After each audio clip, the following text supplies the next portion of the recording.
What's going on, y'all? This is B. Tatum, and I have to talk about this idiot Jesse Jackson going on Undisputed, comparing professional sports to slavery. So this is what we're gonna do, because I can't let this slide. I'm gonna have to set the record straight with this guy.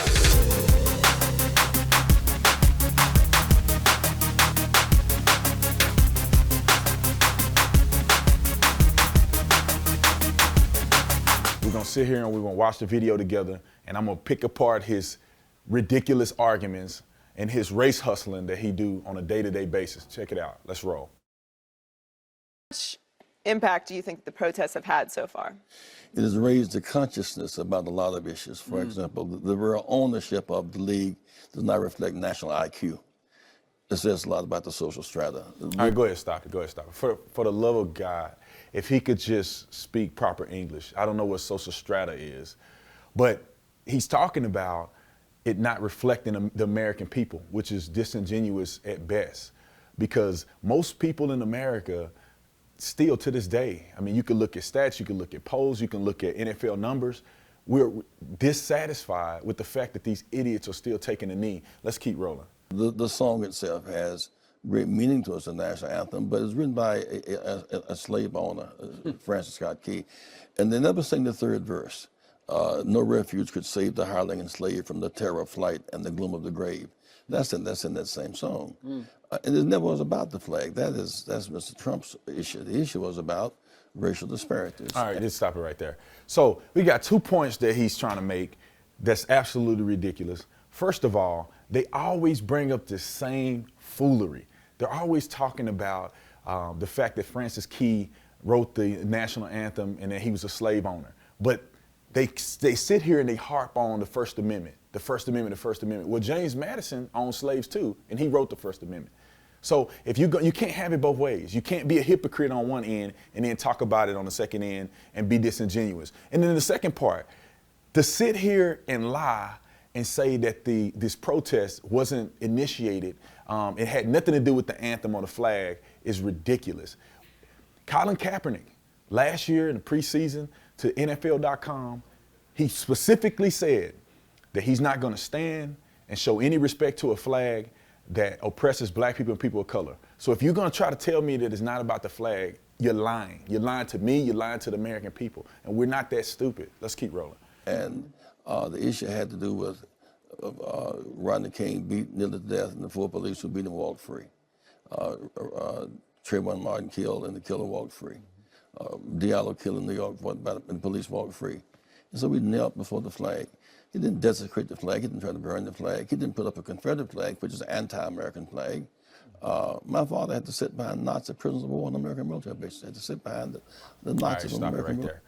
So again, in order for them to come up with a real genuine level of oppression, they have to go back 60, 70 years to try to figure out what they can draw from. Because you can't sit here and say, as we're standing here today, that Trayvon Martin had anything to do with racism. Listen, there's a difference between racial activity and law and order.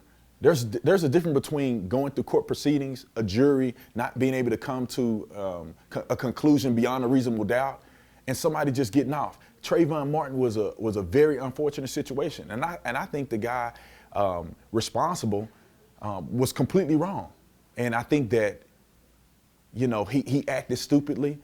He went out there and he ran him down, in my opinion. But at the end of the day, it's not about what you think, it's not about what you feel, it's about what they can prove. And based on the documents in court, they could not prove first-degree murder. So for him to sit here and draw these conclusions and try to pull on heartstrings is totally disingenuous. And this is the character of some of these people that they prop up to be the representation of the black community when they're not even close. Let's keep going. With the flag flying. The flag.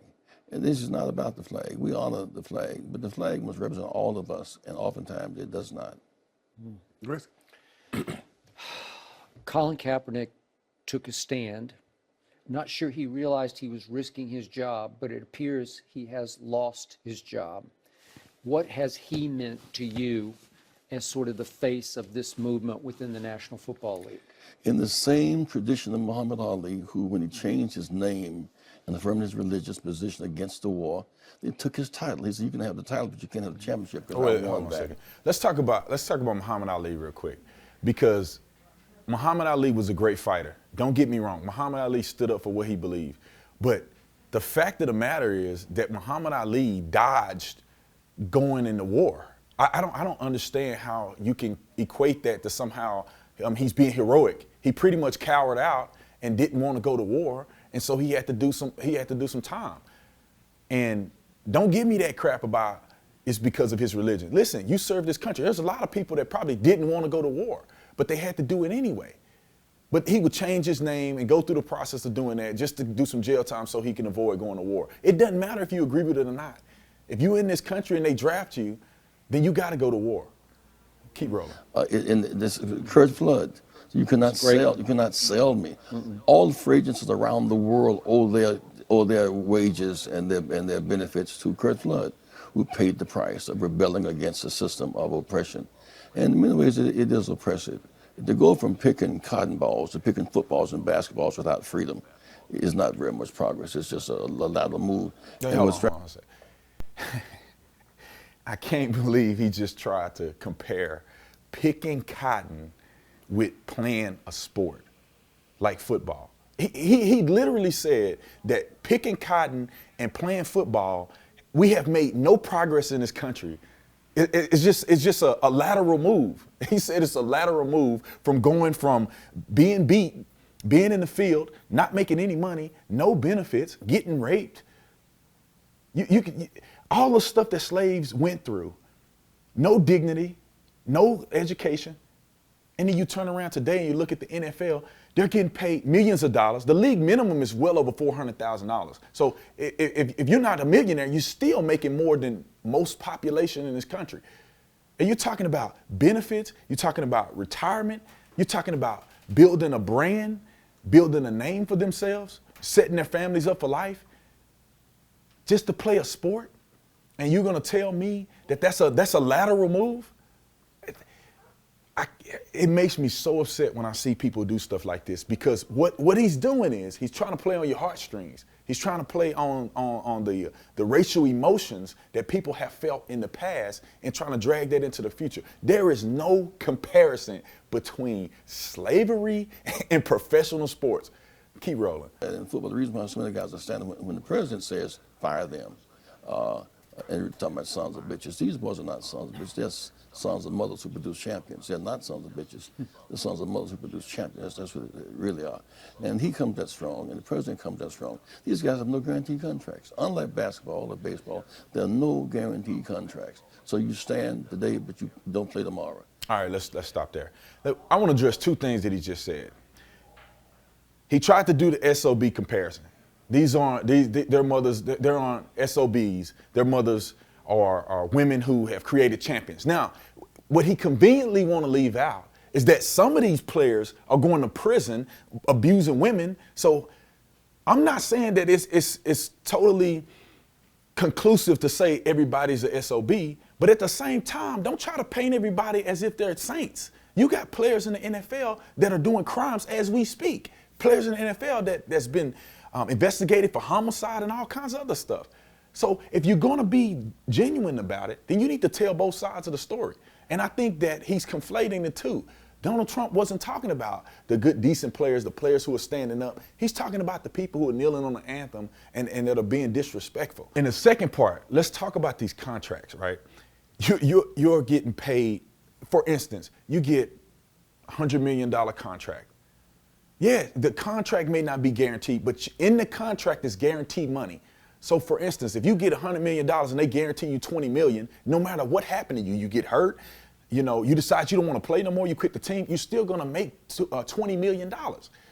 There is no way in the world that that's a legitimate comparison, as if these players are going out here doing all this stuff and then they can mess around and not get paid no money. And then it's hurting his argument because he's not just talking about the NFL, he's talking about other sports and comparing them to slavery. These other sports are giving people guaranteed contracts. They say they're gonna pay you $100 million, they pay you $100 million. At the end of the day, it does not matter. These players aren't making $5 an hour. They're making people's salaries. When I was a police officer, These people are making my entire salary for the year in 1 or 2 games. I mean, how is that like slavery? How is that oppression? If anything, I was a part of slavery, working hard every day, busting my tail, putting my life on the line, and getting paid pennies. Go ahead, Roland. That's workplace harassment. That's illegal. So how did you feel about Colin Kaepernick's grievance that he filed on collusion? Do you feel like he did get blackballed, or as Shannon calls it, whiteballed? He got whiteballed because 19 of the owners have come out directly for the president, who said he should fire them and refer to them in vulgar language. They did collude. And if you get fired by one guy on this basis, you would not get hired by another. There's in fact collusion. And about his exercising the First Amendment. So for Jerry Jones, a man for whom I have high regard in many things he has done, to say if you kneel, you're on the way out of here. For a guy with a no guarantee contract, that's a lot to say. So let's talk about that last part. First of all, if Colin Kaepernick can successfully pull off a lawsuit for collusion, suing the NFL, saying that they colluded against him in order to, I guess, prevent him from playing. I guess if he's good enough to prevent them from winning, then every single player that don't get signed in the offseason, every single free agent that don't get an opportunity, can then file a lawsuit and say they colluded against me. Listen, it's simple and plain. Michael Vick went to prison. Michael Vick got out and played football. There's a difference between having the ability to play and not. He doesn't have the ability, and you couple that with his distractions, he's not worth it to be a backup quarterback. This is not collusion. This is that you're not good enough. That's pretty much what it boils down to. And that's exactly why they need to stop putting these race hustlers like Jesse Jackson on TV to talk about sports. Stick to what you know. This is B. Tatum. I'm with Conservative Tribune, and I just set the record straight.